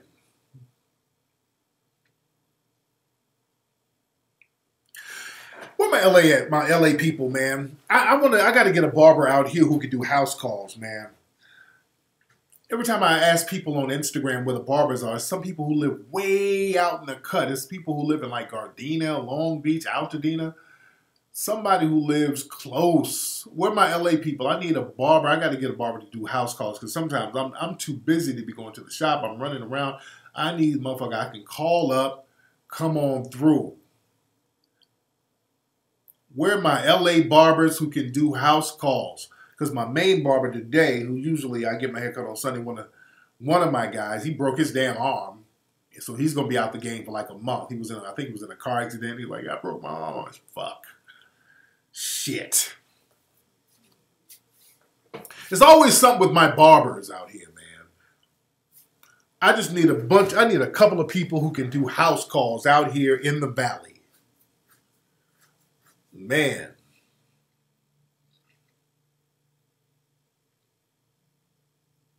La Brea and Wilshire, no, I need something in the valley. I don't know, no. La Brea and Wilshire, I ain't trying to go all the way down there. It take me an hour to get down there. Out here in the valley. You need to move to Atlanta. I'm not going to Atlanta to get no damn haircut. And I'm not moving all the way to Atlanta to get a haircut. No. A mobile barber. Where in LA is he, Slim Kid? That's the thing. A lot of y'all don't know. See, right here, higher education. I got a barber in Carson. That's way out. See, a lot of y'all don't know. Y'all not from LA. Y'all don't know how far these places are. That's the thing. Yeah. See, the problem I have, a lot of black people don't live in LA no more. They funnel black people out to Riverside, to San Bernardino, to Lancaster, Palmdale, and these are an hour, 2 hours away. You dig? You go around LA and you won't see one damn black person no more. It's crazy out here. Don't bring a barber to my house. Hey, man, it don't matter. Yeah, LA is very, very spread out. No, I'm not about to sit up in the mirror and do my own shit. I don't have that kind of time. No. No, I'm not about to sit up and... I don't have that kind of time.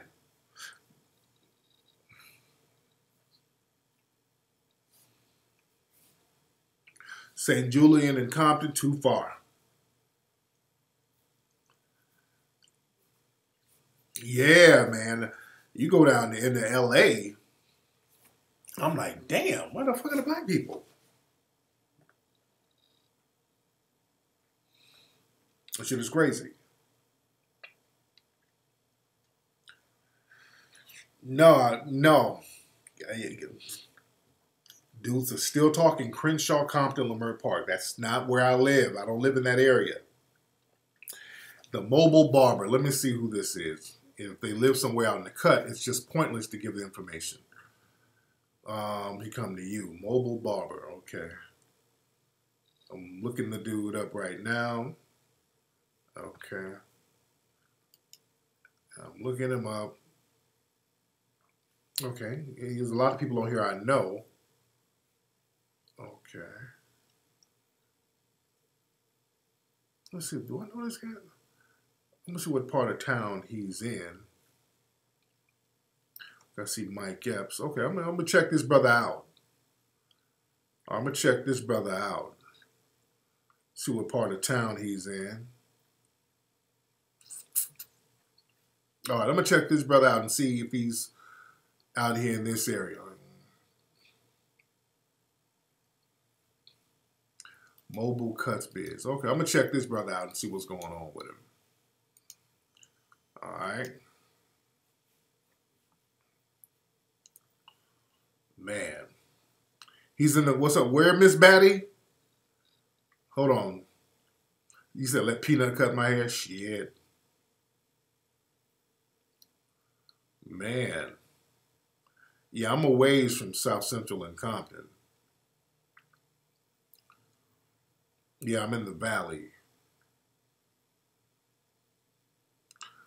No, I can find somebody. I just got to find them. There's a million folks out here in the Valley. Somebody cuts goddamn hair good.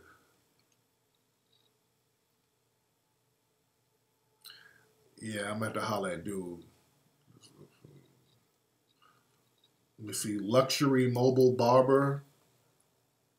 Okay. Concierge barber. Okay. All right, I'm going to look this guy up here. So, and send on the time. Okay. All right, I'm going to check this brother out. House calls. Okay. Private parties. Haircut with shampoo, conditioner. Okay. They got like, okay, they doing the most. They charge like $250 to come to the crib to do a hot towel, straight edge razors. Okay. Well, shit, for that much, they didn't take me to the club on location. Okay. So get a perm like Lucius. Oh, man. Yeah, well, I'm in the Valley. I'm in the Valley. I'm in San Andreas. Nah. Shit. You're not going to miss actually going to the shop. That's the best one. Yeah, well, shit, my dude, this nigga haircuts are like $400. Shit, I ain't trying to pay a motherfucker's rent.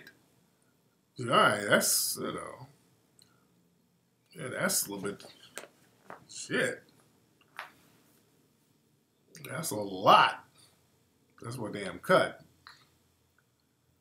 You know, and basically you paying to be up in the luxury van, and I'm like, well, shit. Okay.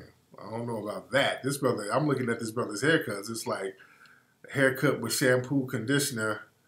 It's $500. All right, bro. All right. Who else? I ain't paying the $500 fucking for no haircut. Shit. $400 for a damn haircut. Man.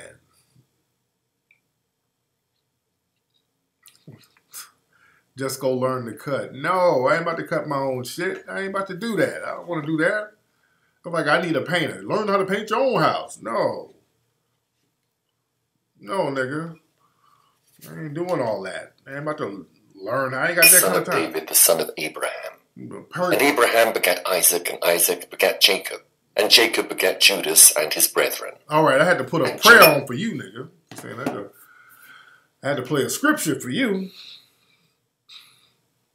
Oh man, grow a fro. Dang, but yeah, my man Kenyatta. I started to call Kenyatta today. I'm gonna see. I'm gonna have to call Kenyatta probably, just have him come through. I damn sure started to call him today, but we ended up going to the movies. I took the kids to see that movie Coco. And go to Oklahoma. All right, don't name barbers in your own city where I ain't going. I ain't about to go to Oklahoma. You dig? I'm not going to Oklahoma, bro. Man. And Judas begat Phares and Zerah of Thamar. There you go. And play a scripture for your ass. All right, let me get up out of here, man. I'm going to hit up some of those barbers. But before I go, I got to play something. I want y'all to hear this. Some of these Roy Moore voters, these Trump supporters, I want y'all to hear something. This is the illogical rationalizations of white supremacists. I want y'all to hear this. Now, Vice did something, Vice on HBO, they did something where they talked to a bunch of Trump supporters, these suspected white supremacists, talking about their conservative. I don't buy into that conservative bullshit.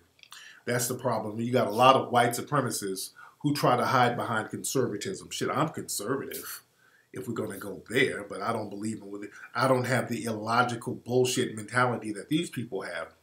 Watch how people try to label themselves when they're practicing white supremacy. They like to try to label it something else, and it's just the same old white supremacy.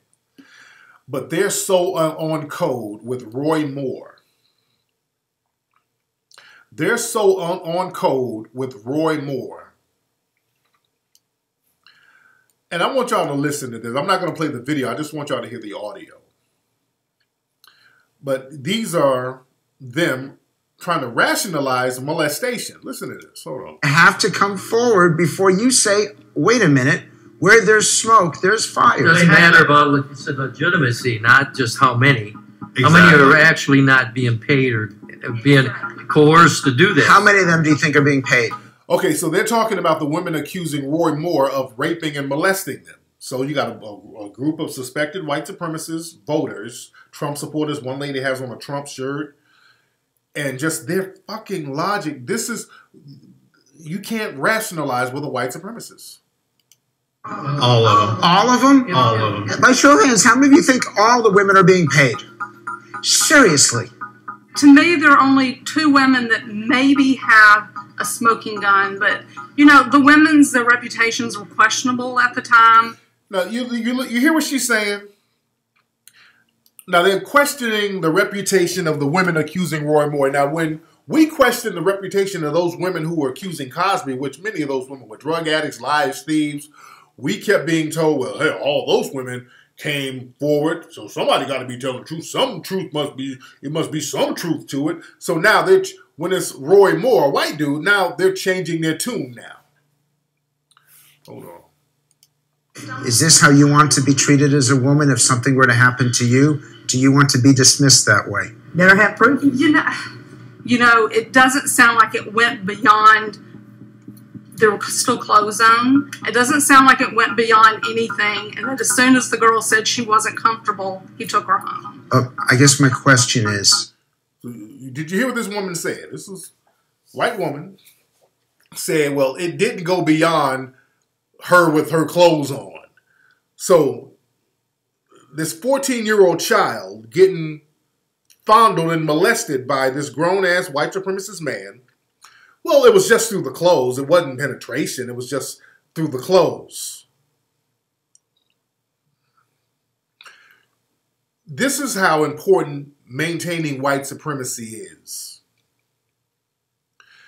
The white supremacists, they will go against their own self-interest and sacrifice their own well-being just so they can maintain white supremacy. Listen to this. You blame her. She's 14. I'm not blaming her. I'm blaming both of them. So I didn't say that I thought he was with her.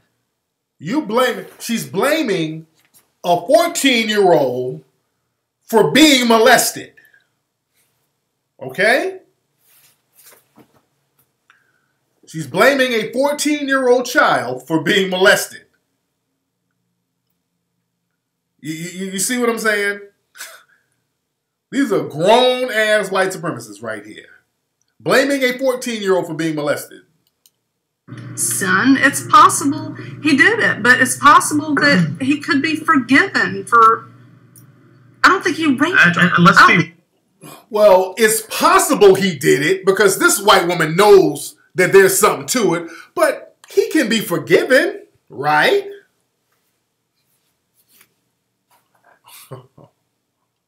Wow, wow, wow, wow. Okay. Wow. Yeah, real talk, Beauty is her name. A lot of these white supremacist women like this, they sit around and let their children get molested by the white supremacist male. They sit up and turn a blind eye. They sit up and let their children get molested big time. They let this happen a lot. These white supremacist females, they sit up. This is why a lot of young white women, they grow up very resentful to white men and white women. Older white women, they like white supremacy now. They like the benefits they get of being in a system of white supremacy, but they're very resentful to those authoritarian figures who let them get fondled and molested and abused. It was a different world. 40 years ago in Alabama, people could get married at 13 and 14 years old. No, they couldn't. No, they couldn't. That's a damn lie. That's a goddamn lie, this dude. 40 years ago was like 1977. No, you couldn't get married at no 13 and 14 in Alabama. You did? Molestation was still molestation. Yeah, they like to say, well, 40 years ago. No, that's not true. 40 years ago was like, what, 1977? You couldn't marry a 13-year-old in Alabama in 1977. But listen to their rationalization. Alabama, people could get married at 13 and 14 years old. My grandmother at 13 was married. At 15, had 2 children and a husband and a job. If Roy Moore was guilty, if he was at the mall hitting on this 14-year-old, 40 years ago in Alabama, there's a lot of mamas and daddies that'd be thrilled that their 14-year-old was getting hit on by a district attorney. Wow. This is not a parody. This isn't a parody. These are real white supremacists, dude. Letting their kids get... He said parents would be thrilled to know that their kids are being molested by a damn grown district attorney.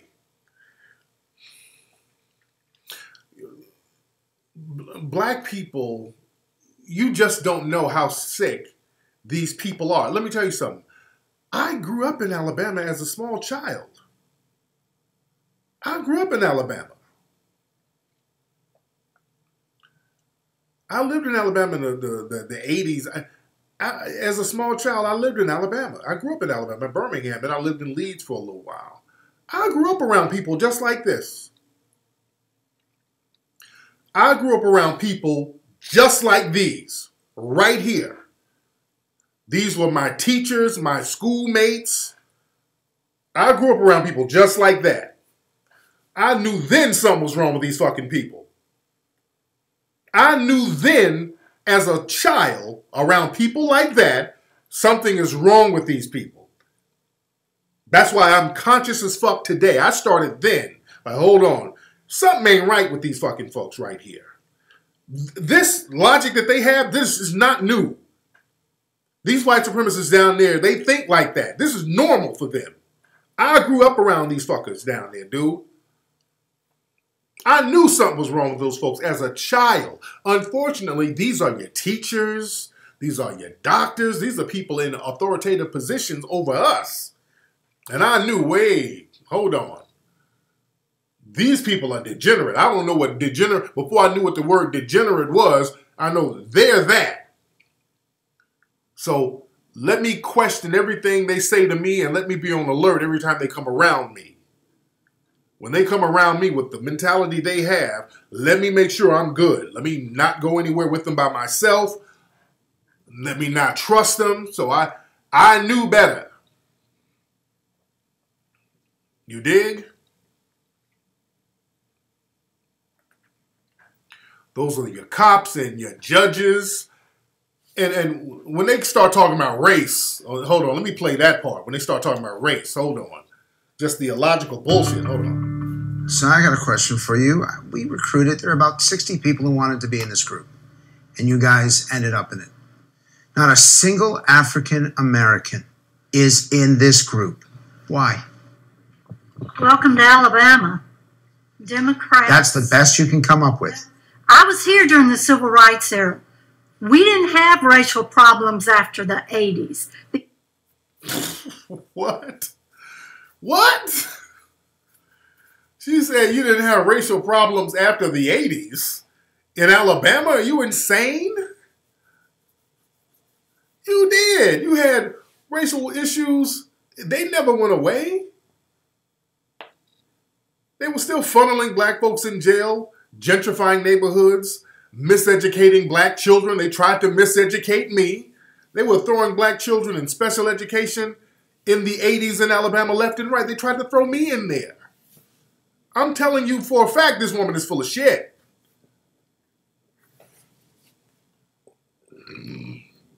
The only reason I didn't go to special education is because my mother wouldn't sign off on it.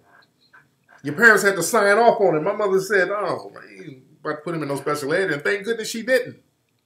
They were putting all the black kids in special education down there. For any reason, if you just were overactive, if you were hyperactive, they'll put you in special ed down there.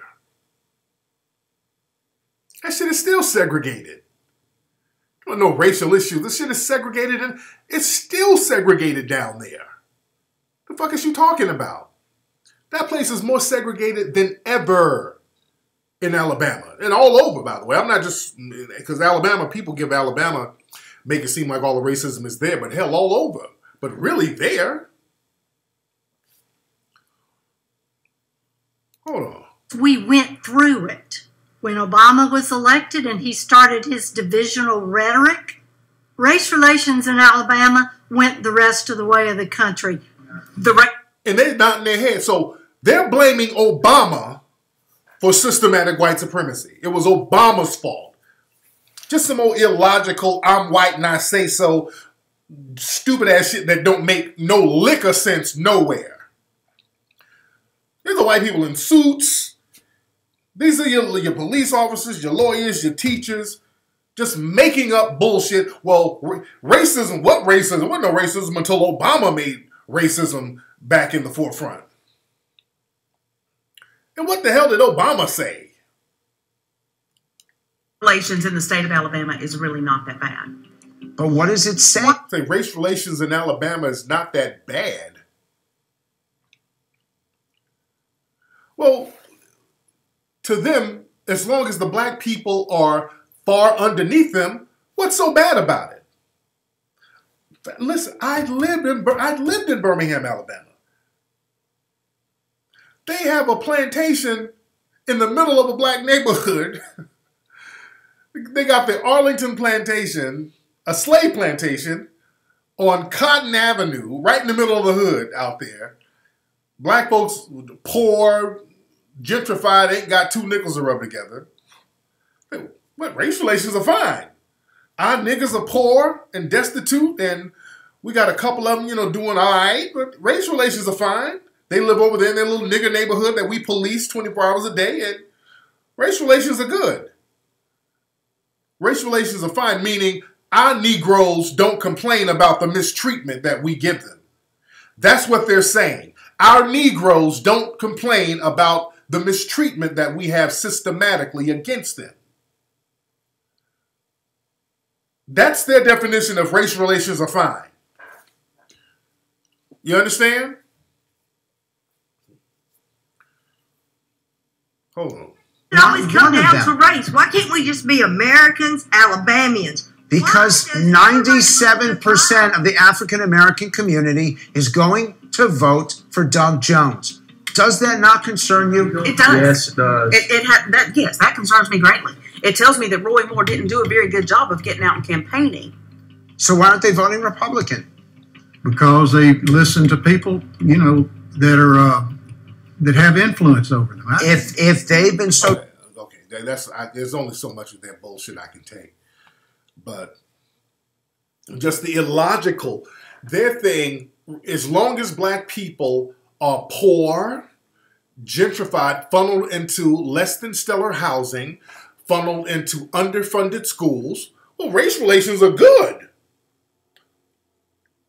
When I went down to Birmingham a couple of years ago, I went to my old neighborhood in West End. West End is just abandoned houses. It's just shitted on. This is great. Race relations are good. Black folks ain't got shit. What's the problem? We don't have a race. Our Negroes are fine. And that's the thing. The white supremacists down there are very polite to you. Because the Negroes, in their mind, the Negroes know their place. The Negroes are not going to really kick up too much dust. You know, you're quiet about your oppression. So race relations are fine. And I'm saying I lived there. I'm telling you what, that's why I couldn't wait to get the fuck out of there. That's why I left as soon as I can scrape enough money to get a ticket and came here in the 80s as a teen by myself. I risked my life to get the fuck out of there. I'm like, hell no. There's no damn way I'm going to be here subservient to these fucking idiots. No.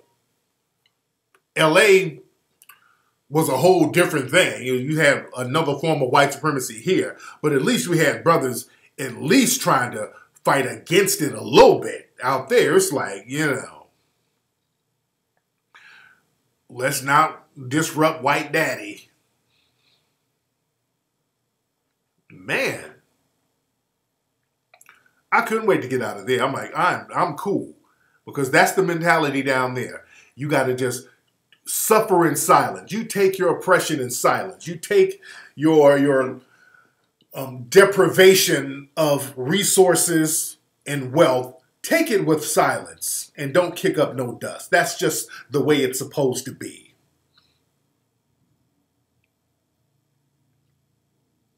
Now take these little crumbs that we throw you. We'll throw you a couple of crumbs every blue moon and just be happy that we're giving you crumbs. That's the mentality.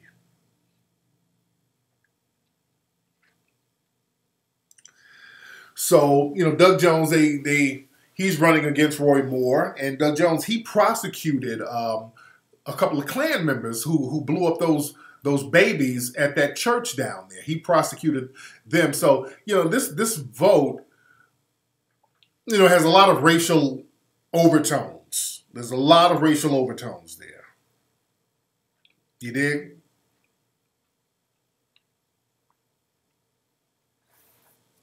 Man.